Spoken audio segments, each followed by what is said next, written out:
إن الحمد لله نحمده ونستعينه ونستغفره ونؤمن به ونتوكل عليه ونعوذ بالله من شرور أنفسنا ومن سيئات أعمالنا من يهده الله فلا مضل له ومن يضلل فلا هادي له وأشهد أن لا إله إلا الله وحده لا شريك له وأشهد أن محمدا عبده ورسوله يا أيها الذين آمنوا اتقوا الله حق تقاته ولا تموتن إلا وأنتم مسلمون يا أيها الناس اتقوا ربكم الذي خلقكم من نفس واحدة وخلق منها زوجها وبث منهما رجالا كثيرا ونساء واتقوا الله الذي تساءلون به والأرحام إن الله كان عليكم رقيبا يا أيها الذين آمنوا اتقوا الله وقولوا قولا سديدا يصلح لكم أعمالكم ويغفر لكم ذنوبكم ومن يطع الله ورسوله فقد فاز فوزا عظيما أما بعد فإن خير الحديث كتاب الله وخير الهدي هدي محمد صلى الله عليه وسلم وشر الأمور محدثاتها وكل محدثة بدعة وكل بدعة ضلالة وكل ضلالة في النار أعوذ بالله السميع العليم من الشيطان الرجيم بسم الله الرحمن الرحيم ولا تقتلوا أنفسكم إن الله كان بكم رحيما وقال النبي صلى الله عليه وسلم من قتل نفسه بشيء عذب به يوم القيامة. انتہائی قابل قدر، قابل عزت، قابل احترام بزرگوں، دوستوں اور میرے نوجوان ساتھیوں، آج کے اس خطبہ جمعے میں انسانی جان کی کتنی اہمیت ہے اور اس کی حفاظت کرنا کتنا ضروری ہے، اس تعلق سے آپ لوگوں کے سامنے کچھ باتیں کرنے کی کوشش کروں گا۔ اللہ رب العالمین سے دعا ہے کہ وہ مجھے حق بات کہنے کی توفیق عطا فرمائے، بعد ازاں ہمیں ان باتوں پر عمل کرنے کی بھی توفیق عطا فرمائے۔ معزز سامعین، سب سے پہلے ایک اصولی بات ہے جو آپ اپنے ذہن میں رکھیں اور اس اصول کو ہمیشہ اپنے ذہن کے اسکرین پر لاتے رہیں۔ وہ اصول یہ ہے، وہ اصل یہ ہے، وہ قاعدہ اور قانون یہ ہے کہ آپ ان چیزوں کو اہمیت دیں جس کو اللہ رب العالمین نے اہمیت دی ہے۔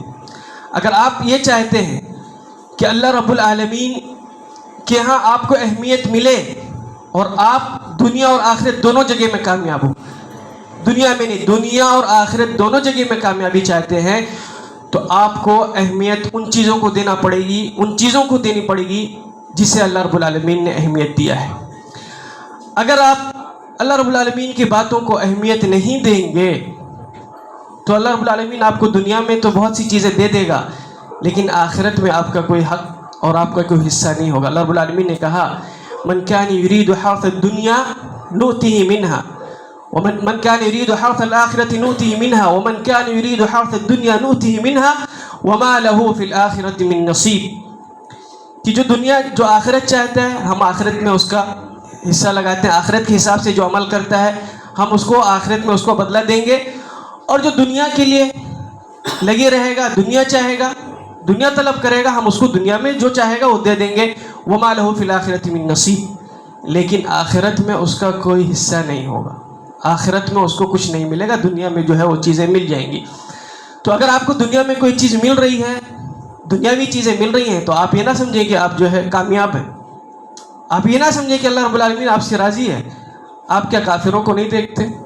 کیا آپ مشرکوں کو نہیں دیکھتے کہ مشرک اللہ رب العالمین کے ساتھ شرک کر رہا ہے، اپنا سجدہ ایک بت کے سامنے جھکا رہا ہے، ایک قبر کے سامنے جھکا رہا ہے، لیکن وہ مالدہ آپ سے زیادہ مالدہ ہے، دنیاوی اعتبار سے آپ سے زیادہ ترقی میں ہے، تو کیا وہ اللہ رب العالمین کے ہاں محبوب ہے؟ نہیں، دنیا اللہ رب العالمین سب کو دیتا ہے، اللہ رب العالمین رب ہے، رب ہے، اس دنیا کو چلانے والا ہے، تو اس دنیا میں جو بھی مخلوقات ہیں وہ سب کو اس کی تربیت کرے گا، سب کی دیکھ بھال کرے گا، سب کو دے گا۔ تو اگر کسی کو دنیاوی کوئی ترقی مل رہی ہے تو یہ نہ اندازہ لگائے کہ وہ بہت بڑا کامیاب ہے۔ اگر اس کو کامیابی چاہیے تو اصل کامیابی جو ہے وہ آخرت کی کامیابی ہے کہ آخرت میں آپ کو کچھ مل جائے۔ اور آخرت میں آپ کو کب ملے گی کوئی چیزیں؟ وہاں کب کامیاب ہوں گے آپ؟ جب آپ اللہ رب العالمین نے جن چیزوں کو اہمیت دی ہے ان چیزوں کو آپ اہمیت دیں گے۔ اللہ رب العالمین نے جن چیزوں کو اہمیت دی ہے اس کو آپ اہمیت دیں گے تو اللہ رب العالمین آپ کو اہمیت دے گا، اور پھر آپ کو دونوں جگہ کامیاب کرے گا، دنیا میں بھی اور آخرت میں بھی، اور پھر آپ کی زندگی بھی بہت ٹھیک ٹھاک چلے گی، دنیا میں بھی اور آخرت میں بھی آپ کو اچھا بدلہ ملے گا۔ تو اب ہم دیکھتے ہیں کہ شریعت میں کون سی چیزیں ہیں جو اللہ رب العالمین نے سب سے زیادہ اس کو امپورٹنس دیا ہے، سب سے زیادہ اہمیت دی ہے۔ تو یہ ایک معمولی یعنی ایک ایسی بات ہے جو سارے لوگ جانتے ہیں، سارے لوگ جانتے ہیں کہ اسلام کے اعتبار سے، اسلامی نقطہ نظر سے سب سے اہم جو چیزیں ہیں، اہم باتیں ہیں، وہ ہے ارکان اسلام اور ارکان ایمان۔ ارکان اسلام سب جانتے ہیں، بنی الاسلام علی خمسین شہادت اللہ الہ، سب بچوں کی زبان پہ بھی رہتا ہے کہ اسلام کی بنیاد 5 چیزوں پر ہے۔ یہ سب سے اہم چیز ہے، شریعت میں سب سے پہلے ان کا نمبر آتا ہے۔ اگر آپ اس کو اہمیت دیں گے، جانیں گے کہ ارکان اسلام کیا ہے اور اس کے مطابق اگر آپ عمل کریں گے، تب تو پھر جو ہے اللہ رب العالمین کے ہاں آپ کے اعمال پہنچیں گے۔ ارکان اسلام میں جو 5 چیزیں ہیں، کلمہ پڑھ کے اسلام میں داخل ہونا، نماز پڑھنا، روزہ رکھنا، حج کرنا اور زکوٰۃ دینا۔ اگر آپ ان میں سے کسی ایک سے آپ کے پاس استطاعت ہے اور اس کے باوجود اگر آپ ان میں سے کسی ایک بھی چیز سے پیچھے ہیں، تو آپ دنیا بھر کا کام کر لیں، اللہ رب العالمین کے یہاں پسند نہیں ہے، اس لیے کہ آپ نے اس چیز کو امپورٹنس نہیں دی جس کو اللہ نے دی۔ اللہ نے نماز کو امپورٹنس دیا، آپ نے اس کو پیچھے چھوڑ دیا۔ دوسرے آپ بھلائی کی چاہے جتنے آپ کام کر لیں، آپ کو اللہ رب العالمین کے ہاں اہمیت نہیں ملے گی۔ آپ کوئی بھی عمل کریں گے، اللہ رب العالمین قبول نہیں کرے گا۔ ایک غیر مسلم ہے، آپ سے زیادہ خرچ کرتا ہے اللہ کے راستے میں، آپ سے زیادہ۔ سکھوں کو دیکھ لیں آپ، کھانے پلانے کے مسئلے میں، لوگوں کی خدمت کرنے میں مسلمانوں سے کہیں زیادہ آگے ہیں، لیکن کیا ان کا یہ عمل ان کو آخرت میں کچھ فائدہ پہنچائے گا؟ نہیں پہنچائے گا، آخرت میں نہیں پہنچائے گا۔ دنیا میں اللہ رب العالمین یقیناً اس کا بدلہ ضرور دے گا، اس لیے کہ اللہ رب العالمین عادل ہے، دنیا میں بدلہ دے گا لیکن آخرت میں اس کا کوئی بدلہ نہیں دے گا۔ تو سب سے پہلے آپ کو یہ دیکھنا ہے، جو ارکان اسلام ہے، بنیاد، اس کو بنیاد کہا جاتا ہے، پلر ہے یہ۔ اگر پلر آپ کا مضبوط نہیں ہے تو آپ ڈگمگائیں گے، کہیں بھی ڈگمگائیں گے، آپ کام کرتے رہیں گے، اللہ رب العالمین کے ہاں فائدہ آپ کو نہیں ملے گا۔ اسی طریقے سے دوسری جو چیز ہے ارکان ایمان، 6 چیزوں پر ایمان لانا، یہ بھی بہت اہم ہے۔ اگر آپ ارکان ایمان پر صحیح سے ایمان لے آئیں، اس کو مضبوط بنا لیں، ارکان ایمان کو مضبوط بنا لیں، تو آپ پھر دنیا میں بھی بہت آسانی سے رہ سکتے ہیں، آسانی سے دنیا کے مراحل کو گزار سکتے ہیں، اور آخرت میں بھی آپ کو کامیابی ملے گی۔ ارکان ایمان میں جو ایک چیز ہے، چھٹا رکن، جس کو کہا جاتا ہے ایمان بالقضاء والقدر، یا قضاء قدر پر ایمان، یا جو چیزیں بھی دنیا میں ہو رہی ہیں، اچھائی اور بھلائی، اس پر ایمان لانا ہے کہ اللہ رب العالمین کی طرف سے ہے۔ اگر اس کو آپ مضبوط کر لیں کہ جو بھی چیز دنیا میں ہو رہی ہے وہ اللہ رب العالمین کی طرف سے ہے، تو بڑی بڑی پریشانیاں جب آپ کے اوپر آئیں گی اور آپ جب اس پہ مضبوط رہیں گے تو آپ کبھی بھی غلط قدم نہیں اٹھائیں گے، آپ پھر غلط کام نہیں کریں گے، پھر کوئی خودکشی والا عمل آپ کو دیکھنے میں نہیں ملے گا۔ اور یہی ارکان ایمان کا یہ جو چھٹا رکن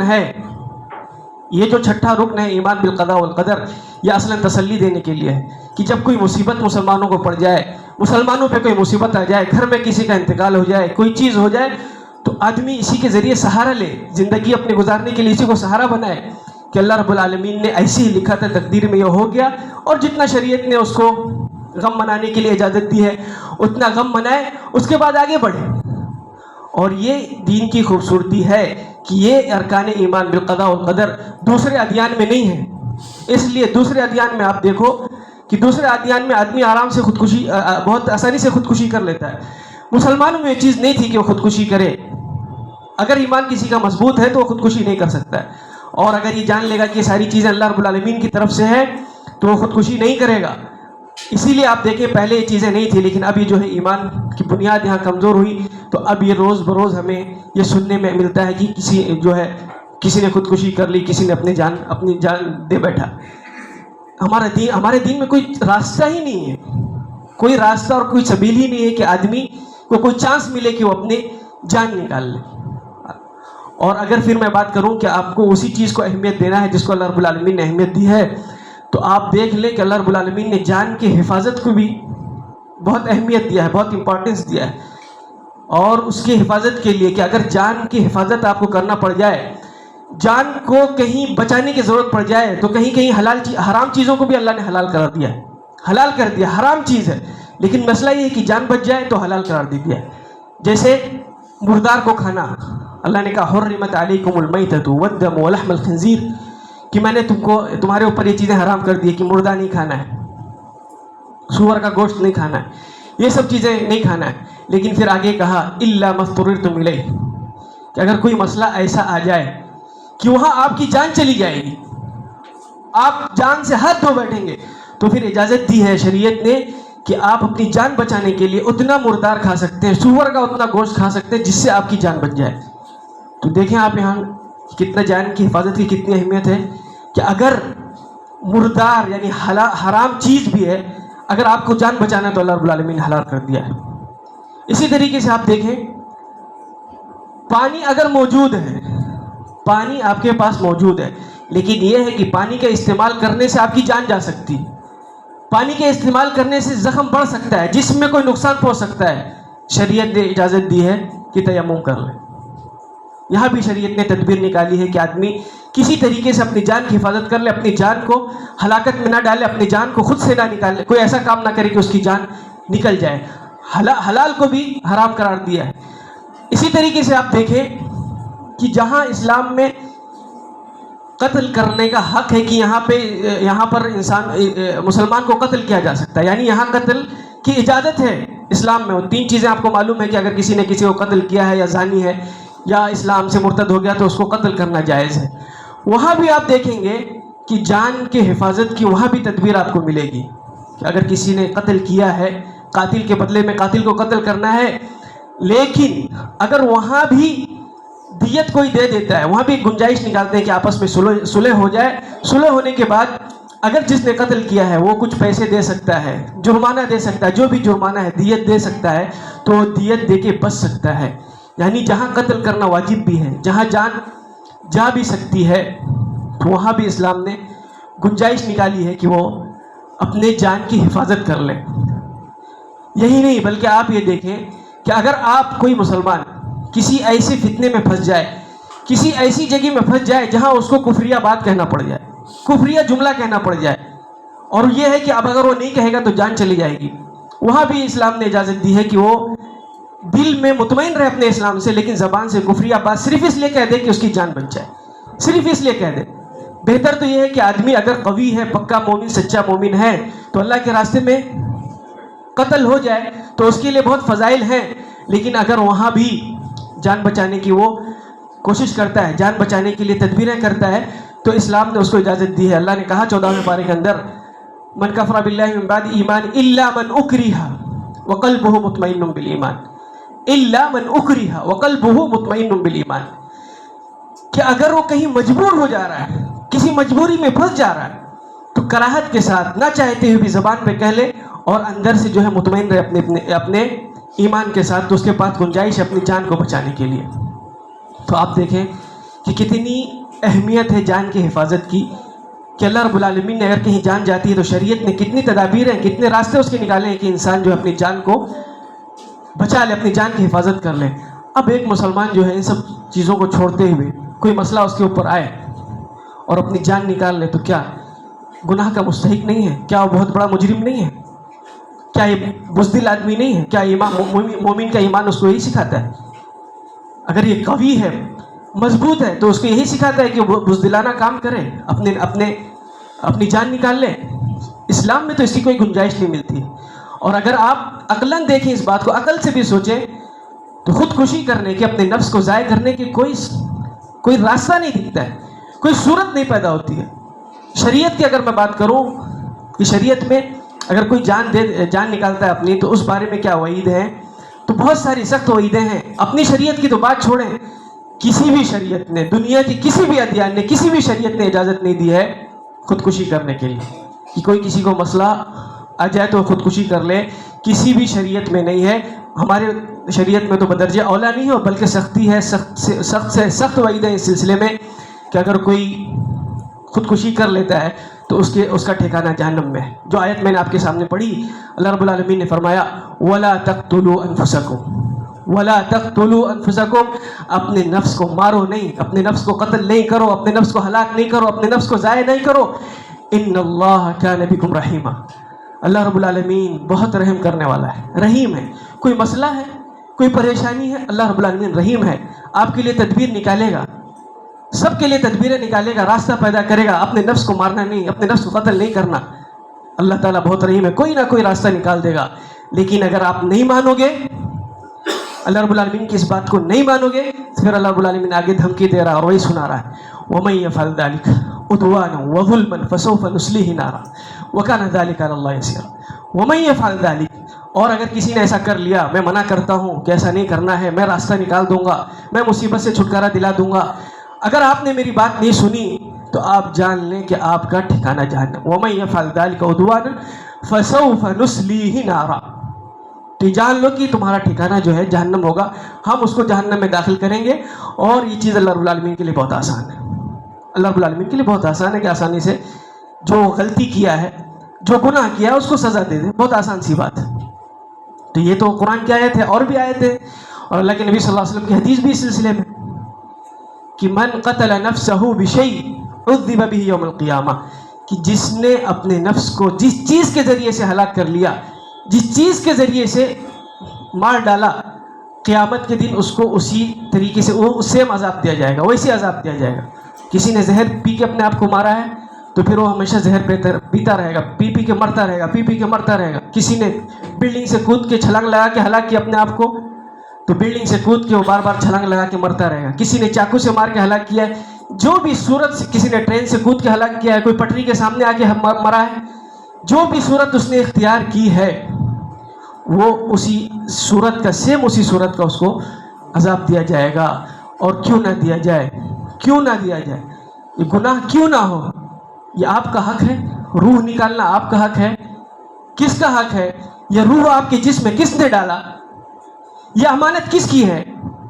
آپ کس کے ہیں؟ یہ پوری دنیا کس کی ہے؟ مالک کون ہے اس کا؟